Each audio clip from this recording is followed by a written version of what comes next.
Welcome back to Good Night. We've got an important interview with Bill Gath from the Ashland Emergency Fund. Let me tell you a little bit of story about Bill Gath. I've known Bill probably now for more than 20 years, and when I first moved to Ashland, I bought a Christmas tree from this guy. And I said to myself, well, this guy's a really nice guy. Well, I was wrong about that. He's not only a nice guy, he might be an angel on earth. He's one of the greatest guys I know. And he cares about people, and I think that's one of the reasons why I've always loved Bill Gath. And unfortunately, he's here tonight to talk about the Ashland Emergency Fund, and we've got some opportunities with the Ashland Emergency Fund. First, thank you for being here, Bill. I know it's late at night, and it's important, but you're caring about people, and more importantly, about the people in Ashland is why you're here tonight. Welcome, and let's talk about the Emergency Fund. Okay, first I should clarify, I don't live in Ashland. No. I live in Natick. You're an honorary resident. I'm an honorary resident, and some people say ornery, but I would agree with that. I do get ornery at times. And the Ashland Emergency Fund, I'm a member of the board of directors, and it is the only charity that I really get behind. It's because of the overhead. The overhead for the Ashland Emergency Fund is zero. Nothing goes towards any expenses. The members of the board will donate money to cover postage and printing and thank you notes and whatever. But everything goes to services to Ashland residents. So let's take a step back here and let's talk about how the Ashland Emergency Fund was founded and what the fund does and how it helps people. In 1987 it was founded, and Isabel Harrison, John Ellsworth, who are both still directors. Mm-hmm. I'm going to look up my notes here. John and Lorraine Hickey, Jim and Lorraine Hickey. Steve Hickey is their son, is Richmond Development Company. Jim and Denise Eddy, and Chris Papadopoulos, who used to own Tasty Treat. Mm-hmm. And they got together and they formed this group. And they wanted some way that they could help Ashland residents on an emergency basis. Something that came up, a sudden medical thing or a fire or what have you. And they started doing this way back then. Since 1987, the Ashland Emergency Fund has distributed $1.2 million, all raised privately, and it's gone to over 2,000 Ashland residents. It is only for Ashland residents. And it is supposed to be for emergencies only. Mm-hmm. And it's quietly done? Quietly done. Even the members of the board of directors and the rest of the Ashland Day Committee do not know who is getting this money. It never goes to an individual. It will go to help pay a mortgage, to help somebody get temporary housing. It always goes to a vendor, not the individual. And the point of our spare, the one who vets these things out and brings them to us, is Cara Terrell. Mm-hmm. She's at the senior center. She's got a new title. She's an assistant HR director for Ashland and what have you. But she takes and vets this all out and assigns it a case number. Mm-hmm. And then she has 3 screeners. I'm one of the screeners that she will call and say, I've got this case. And then she'll give us some of the facts of the case with no names. And a screener will have to say yes or no. If she gets 2 screeners to say yes, she'll move ahead with processing the claim. If she can't get any of them, then she has to deny the claim unless she feels strongly enough to bring it to the board of directors. We're always trying to make this as flexible as we can, because our aim is to help people who need it, not to save money. Right. And so that's why we spend a lot. What has got us in trouble, and we've recently sent out a letter to a lot of people, a fundraising letter. We have never done this before. But in the last year and a half, we had an apartment house fire in Ashland on Joanne Drive. There were about 32 families put out there. We had a rooming house fire in Ashland. We had 2 single-family house fires. And we have a family of 4 that the breadwinners have not been able to work because of medical problems for almost a year, and they're still going through more stuff. And in all those things, not counting the many, many others we've done, we've roughly spent $120,000. Just this calendar year. Just that stuff. Now, we get a lot of donations. For instance, the Middlesex Bank graciously donated $20,000 to the emergency fund last January. But it wasn't to the emergency fund, it was to the food pantry. Mm-hmm. So we cannot use that money for anything else but that. Sure. And many people donate money to us, but it's restricted for the food pantry. And what is happening now is we're getting very low on the non-restricted funds. The Ashland Fire Department and the Ashland Lions are great supporters of the emergency fund, but in the past, you know, that has been specified for the food pantry. Mm-hmm. There are lots of ways you can give.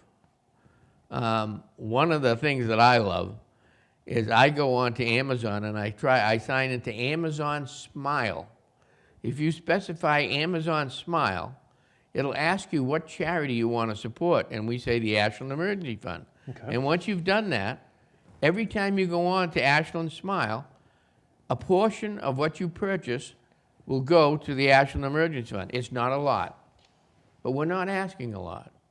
And the thing is, the price you pay, everything is just the same as on the regular Amazon. Another thing that I've been doing lately is I'm getting old. A lot of my friends are passing away. And in lieu of flowers, what I do is I send a donation in their memory to the Ashland Emergency Fund. The Emergency Fund, we have people who will write up a note to the relatives letting know that such and such has donated in somebody's memory to the Ashland Emergency Fund. And they don't specify an amount. It doesn't have to be a lot. Anything we get helps. Mm-hmm. So those two little things, doing that all the time, would make a big difference. So let's take a half a step back because, as you said, you know, thankfully, the Ashland Emergency Fund had the resources to pay out $120,000. But the cupboard's pretty bare right now. And it's to the point where we're at a critical situation right now. We do not want to deny help to people that need it. But we are getting to the point where we're going to have to take a much harder line on who we will help. This is an emergency. You can help. This is an emergency fund. We can't carry a family for a long period of time or an individual for a long period of time. It's to be for temporary emergencies. If we can't see a light at the end of a tunnel, we're going to have to step away. Mm-hmm. And much as we hate to do it because there is a need, we have to do it. We have to make ourselves solvent to help as many people as we can. And we wouldn't be here tonight, almost 30 years of helping the citizens of Ashland. We've never really resulted to this type of conversation. But things are bad right now, and we need people's help. We need people's help. And if it can't do it this month or in December, anytime throughout the year, it's a sustained thing. It's not a one-time thing. Well, I think you bring up the good point. This isn't just the typical, you know, holiday ask to help people. The Ashland Emergency Fund is helping people 365 days a year, hopefully for a real long time. But right now, unfortunately, if a big emergency came by, the emergency fund might not be able to assist. So how can people donate? Other than going to Amazon Smile, which I think is a great way to do Well, it. they can... Gave my wife another reason to spend money on Amazon. Thank you, Bill. Excellent, good. My son works for Amazon. There you go. All right. They can donate by sending donations to, there's a slide that's going to go on. Right, we'll put that shows up. the Ashland Emergency Fund. If they want to go online, they can go to www.ashlandemergencyfund.org, and that will tell you how to. If you have questions and you want to email me, billgath@gmail.com. I'll be glad to answer your emails and send you as much information I can. I have a thing called a frequently asked questions sheet. I could send you and what have you. We also have now put flyers, a trifold, at Sunnyside Cafe, the police station, the fire station, all the banks, and we're going to try and put it out in a few more locations. This explains about the Ashland Emergency Fund. It is not a fundraising brochure. We wanted to get our name out there because we had a couple of instances where we weren't notified immediately by the public safety people. And so we were a day late getting there. Usually, if there's a fire at night, we're there at night. We're helping out at night. We're putting people in the motels and what have you. We've even helped people get permanent housing by helping them with security deposits and first month's rent sometimes. But it's a challenging task. But I say, this is the only charity that I am 100% behind because of the overhead. The typical charity has a 20% overhead. There's one charity that everybody gets involved in, and I'm not going to mention the name. It's done locally here too. It's all around the state. Sure. Yep. And their overhead's 80%. That's terrible, you know? We want to help people, and then we want to do it the most cost-efficient way we can. And the Ashland Emergency Fund has done it. I mean, I've seen it when I was a selectman. I've seen it from when I was Board of Health. I mean, one of the greatest attributes of this town is the way people step up when they're asked to step up. And the Ashland Police Department, the Ashland Fire Department, you're not going to find two better departments than them. The town supports it. Dedicated volunteers, I know personally and professionally and through associations. Nobody receives a paycheck from the Ashland Emergency Fund. It's all done out of love and respect for the town. So we need money. We need money. We need donations. No gift is too small. No gift is too small. I mean, even if you can only give $5, I mean, $5 is going to make a big difference and make a big difference in somebody's way. But unfortunately, if we don't raise money, we might not be having this conversation a year from now because we might not have the resources to help people. And to me, that Ashland would lose if we don't have that resource. As I say, I live in Natick, but when I gave a speech to the Ashland Lions once, of which I'm a member, I said, you know, if I ever got hurt or needed help, I wanted it to be in Ashland because of the public safety people and their enthusiasm for their job. The same thing with the Ashland Emergency Fund. There is nothing like this in Natick. No. There is nothing like this in any other town that I know of. And so I wholeheartedly support it. So, like I said, we'll put up slides and contact information and website information, and you're doing a media blitz on this, and we'll certainly blast this out. But what more do people need to know, I mean, about the emergency fund and how people can help? And more importantly, what are going to be the ramifications if we don't raise money? I don't know.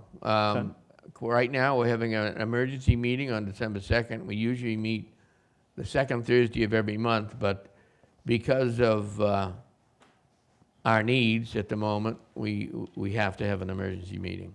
Okay. Now, this time of year with the holidays, and you had mentioned the food pantry, the concerns and the needs of the food pantry certainly have not gone away either. No, they have not. And even though the economy is good and a lot of people are working, the demands of the food pantry still are at an all-time high, it seems like.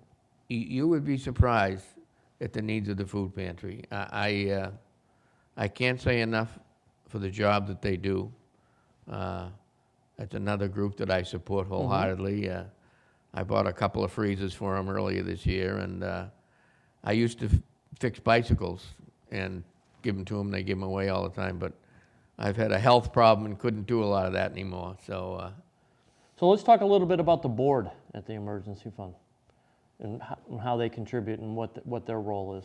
Keep in mind that none of them are paid, none of them are compensated. They all do it out of their love. That is the truth. And one of the problems, we have to have a quorum to make any vote official, and some of our older board members can't show up as much as they do.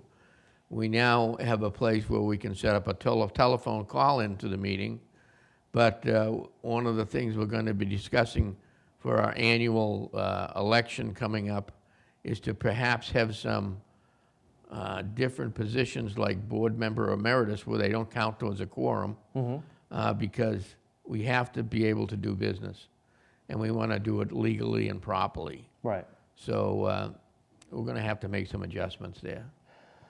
But in today's day and age, a lot of people want to help. But a lot of people are busy, a lot of people are overscheduled, they're overdone. But so when you're talking a time commitment, what are you talking? A month, a year? What are we talking? You can come to our meetings and become an Ashland Day emergency fund committee member, you don't have to be in the board of directors. And we have an open meeting first, and then we have a closed meeting where we go through financials with the directors. And those people can come to a meeting and not come to a meeting. Right. They can become a committee member if they want, or if they don't want. They can help us send out thank you notes and things like that. We have an awful lot of writing we do. There's a lot of people Sure. that send in small donations. So if they want to contact me, billgath@gmail.com, or they can leave a message on our website, and we'll be glad to try and give an answer. And we're always looking for help. Always looking for help. You bring up a good point, and I think it gets lost in today's day and age. Hey, did you get my email? No, I don't know, maybe. I didn't check. But you know what? You remember when you get a handwritten note in the mail, and the Ashland Emergency Fund still sends out handwritten thank you notes to everybody. And it might sound, I'm aging myself and I'm showing stuff, but that shows you the class and the dignity of this organization. That no matter how small of a donation of time or money is acknowledged, it's respected, and it's appreciated by the fund. And like Bill said, if you can give an hour a month, you can give a half hour a month, you can write thank you notes, you can pass out flyers. This is the type of thing that has made Ashland a special community.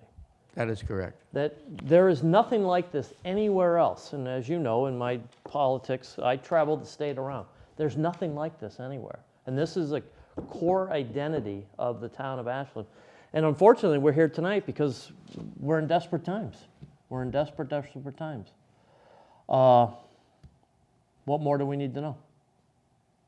That the lead is ongoing. If you can't help us this month or next month, anytime you can help us, we'd appreciate it. The need goes on. No matter what. No matter what. No matter what. And it might come to an end because we're not going to be able to do it. So please, everyone out there watching, everybody listening, please, we're going to put up the links.